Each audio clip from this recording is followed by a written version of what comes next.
Le journal Écho de Lyon Décideur vous est présenté par SG Auvergne-Rhône-Alpes.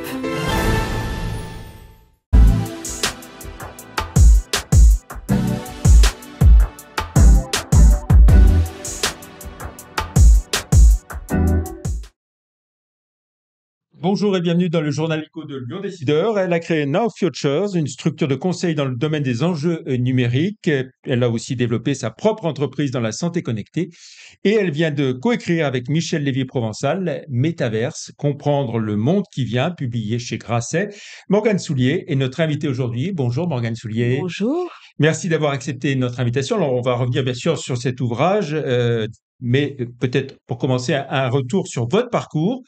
EM Lyon, HEC, Sciences Po Paris pour la formation, puis vous vous êtes intéressé aux nouvelles technologies au sein de plusieurs grands groupes. D'entrée de jeu, vous aviez la passion du numérique. D'entrée de jeu, c'est vraiment une passion qui m'anime et comme je dis souvent, c'est un petit peu le fil conducteur de ma vie et personnelle et professionnelle. Et finalement, bon, vous venez de citer des formations et le numérique est venu finalement compléter toutes ces formations et ces formations sont venues compléter ma passion pour le numérique. Déjà Alors très dans ces grands tôt. groupes, il y avait qui par exemple, pour Alors, lesquels vous avez travaillé? ouais, alors j'ai commencé justement donc chez Orange, j'ai été pionnière. Quand je dis passion pour le numérique, c'est que j'adore être pionnière, identifier des sujets naissants, me les approprier, en faire après de la pédagogie. Donc en fait, ça a commencé en 2007 quand j'ai été diplômée de l'EM Lyon.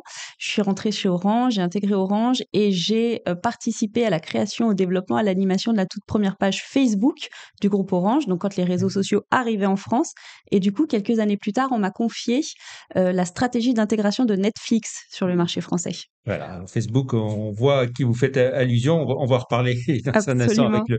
le livre. Alors, après les grands groupes, vous créez votre propre entreprise dans le domaine de la santé connectée. Une idée que vous aviez en tête depuis longtemps. Pourquoi la santé connectée? Oui, alors avant la santé connectée, justement après les grands groupes, j'ai d'abord créé ma première structure de conseil sur les réseaux sociaux, accompagnement d'entreprises dans leur stratégie de stratégie sur les réseaux sociaux. C'était le début d'Instagram en France où Instagram commençait à croître et la santé connectée est arrivée juste derrière parce que à titre personnel, j'ai eu des années vraiment très compliquées de parcours de soins très compliqués. J'ai fait la conclusion de certaines lacunes dans les parcours de soins et toujours avec cette idée de Et vous avez comment, dit, voilà, il y a comment quelque chose à faire. il y a quelque chose à faire et comment se servir du numérique pour mettre en contact à la fois des communautés de patients et les mettre en contact avec leurs professionnels de santé. C'est comme ça qu'est né Feel It, s'appelait cette entreprise dans le domaine de la santé connectée. Toujours avec cette passion, les rencontres, le numérique, comment tout ça peut venir se compléter. Alors, plusieurs entreprises et celle qui vous occupe aujourd'hui, qui occupe l'essentiel de votre temps, c'est Now Futures. On voit bien le jeu de mots, et une entreprise de conseil dans le domaine des enjeux numériques avec, entre autres, un podcast, Now Futures. Oui, alors effectivement, No Futures, c'est quelque chose que j'appelle de multimédia au sens propre du terme, c'est-à-dire que c'est une entreprise de conseil. Via Now Futures, je donne aussi des conférences, j'anime un podcast, j'ai développé un magazine et donc effectivement multimédia au sens propre du terme. Et ce podcast que vous mentionnez, effectivement, mon objectif avec l'entreprise Now Futures, mais avec le podcast, c'est de faire de la pédagogie sur les enjeux numériques. Donc c'est de pas s'adresser aux gens geeks qui comprennent tout et qui connaissent tout.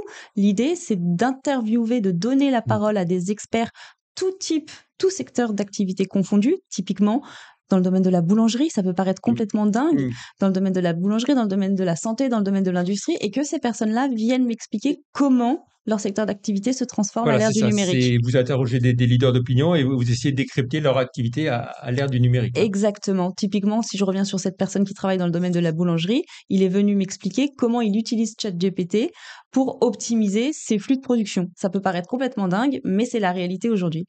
Alors, vous collaborez aussi à plusieurs médias, comme Challenge, Le Point, l'Express. Et Harvard Business Review, absolument. Je suis pareil, chroniqueuse, éditorialiste. J'écris des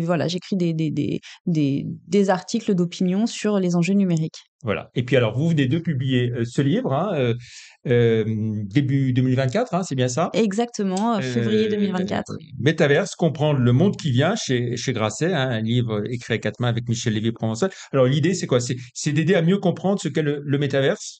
Et Oui. comment vous le définissez déjà, le Alors en fait, métaverse? l'idée du livre est arrivée début 2021, avant même que Facebook opère son rebranding, parce que la plupart d'entre nous avons entendu parler de métaverse fin 2021 et moi j'étais dans toutes mes envies de continuer d'apprendre, de m'enrichir, je devais rédiger pour Sciences Po un mémoire dédié, un mémoire, je devais choisir le sujet. Et comme je vous disais tout à l'heure, j'adore être pionnière, identifier des sujets naissants, comprendre comment ils vont transformer la société. C'est là qu'est venue l'idée du métaverse.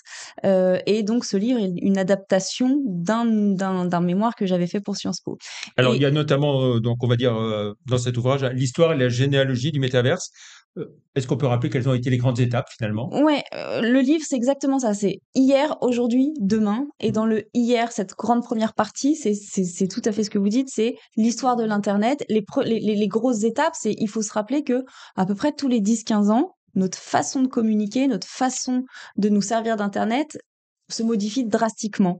Début des années 90, on parle du Web 1, du web sémantique. Et en fait, on accède à juste une page web qui nous donne un contenu où juste on lit du texte, on n'interagit pas. Le web 2, c'est l'ère des réseaux sociaux. Et là, nous, simples internautes, on crée du contenu, on le commente, on le met en ligne, on développe nous-mêmes l'Internet. Et là, on arrive à cette troisième phase qui est le web 3, qui inclut le métaverse, la réalité virtuelle, avec l'intelligence artificielle qui vient Alors, justement, donc vous là-dedans. présentez le métaverse comme l'Internet du futur.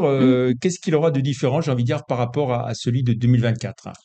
En fait, Là, on est dans aujourd'hui, et si on ouais, regarde demain, en 2024, vous êtes toujours derrière votre écran et vous êtes toujours en 2 dimensions. Je rappelle qu'il y a à peu près 1 mois, Apple a sorti ses premières lunettes de réalité augmentée qui permettent de s'immerger dans un Internet en 3 dimensions finalement. Et dans les années qui viennent, on a fort à penser que finalement, l'Internet comme on le connaît aujourd'hui, où on est derrière notre écran, en fait, on va rentrer dans l'écran.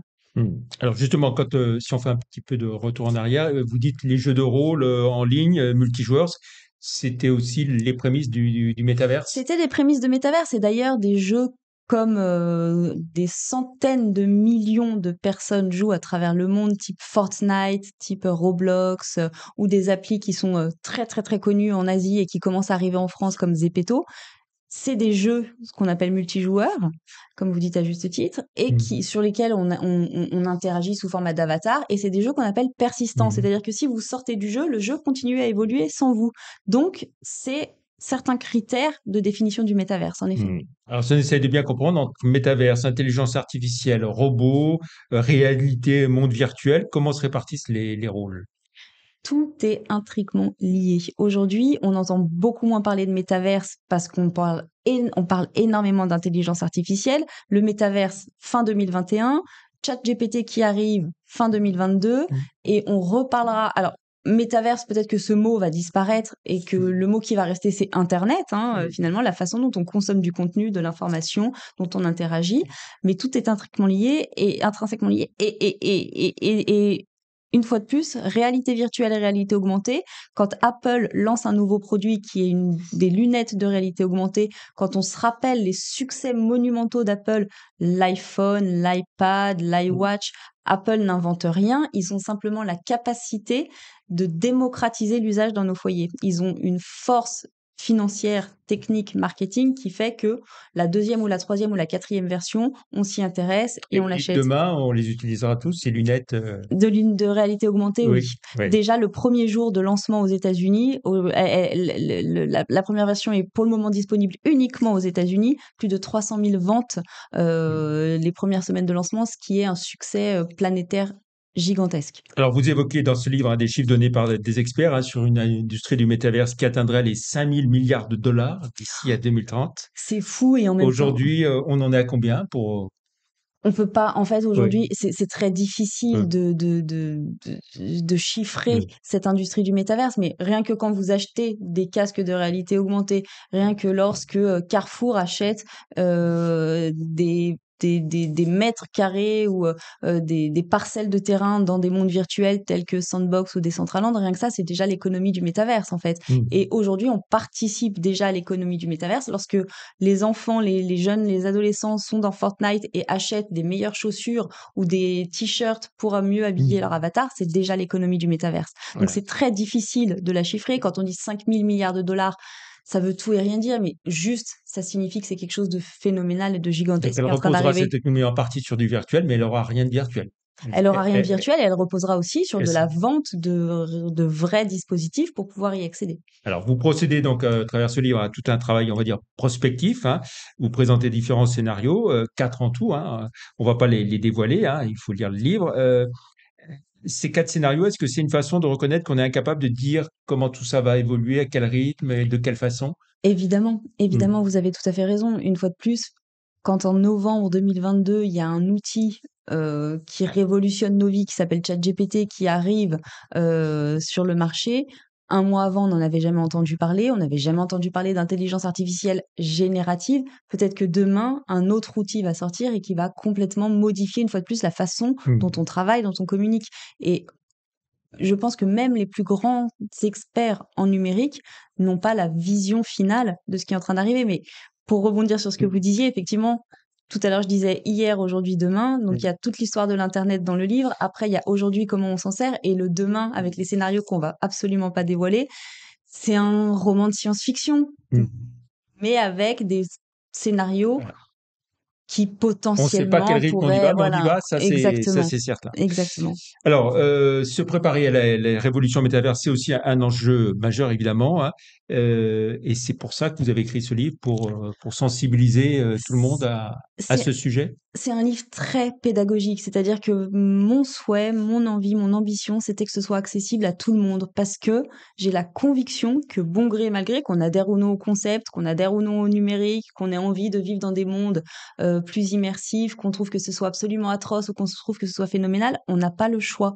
Et mon objectif, c'était que chacun puisse comprendre les enjeux qui sont en train d'arriver, Mmh. secteur d'activité par secteur d'activité. On détaille Mmh. bien dans le livre chaque secteur d'activité, comment déjà on peut avoir des activités et des stratégies de préparation à ces mondes-là. Donc c'était vraiment Mmh. l'idée. C'est Comment la accessible France à se tous. positionne-t-elle par rapport aux GAFAM tout-puissants, hein, bon, vous avez cité Apple, Facebook, Facebook, Apple, etc. la France est encore relativement en retard sur ces Oui. enjeux-là, malgré le fait que le gouvernement annonce clairement vouloir aider les entreprises, la French Mmh. Tech notamment. On connaît Mmh. la French Tech avec une ambition et des aides Mmh. massives, mais Mmh. on est encore assez en Oui. retard par rapport aux autres pays. Il est beaucoup question de reconquérir notre souveraineté en matière alimentaire, en matière de santé, en matière d'armement. Côté métaverse, qu'en est-il? Mais voilà, c'est ça, c'est que le gouvernement souhaite avoir une souveraineté dans le domaine du Mmh. métaverse. Je pense que c'est un peu comme si on voulait être souverain dans le domaine d'Internet. C'est vain, en fait, c'est une cause vaine. L'idée, c'est vraiment de pouvoir accompagner chacun, chaque citoyen et chaque entreprise, finalement, à pouvoir se développer. Il y a des projets de loi qui sont en train de se développer, ne serait-ce que pour aider aussi à l'innovation. L'avenir nous dira voilà, comment tout ça va évoluer. Voilà. Alors pour finir, une toute dernière question plus personnelle. Est-ce que c'est difficile de se faire un prénom quand on est la petite fille d'André Soulier et la fille de Jean-Luc Soulier? Je m'attendais absolument pas à cette question. Non, moi je suis revenue à Lyon il y a à peu près 1 an. J'ai vécu 15 ans à Paris, donc finalement loin de effectivement de cet ancrage familial. Loin de la galaxie Et Soulier. oui, et non, et je suis très fière du chemin accompli par mon grand-père, par mon père, et puis je pense que chaque individu évolue différemment. J'ai pas choisi le métier d'avocat, mais bon, voilà, par affinité personnelle, et au contraire, je suis très fière de ce qu'ils ont fait. Je pense qu'ils sont fiers de ce que je fais, donc c'est une belle histoire familiale. Eh ben, merci Merci, beaucoup, Morgane Soulier, d'être venue dans le journal Écho. On le rappelle, hein, Métaverse, comprendre le monde qui vient. C'est paru chez Grasset et c'est disponible dans toutes les bonnes librairies, selon la formule consacrée. Merci beaucoup. Très bon week-end et à la semaine prochaine. Au revoir. merci. Merci.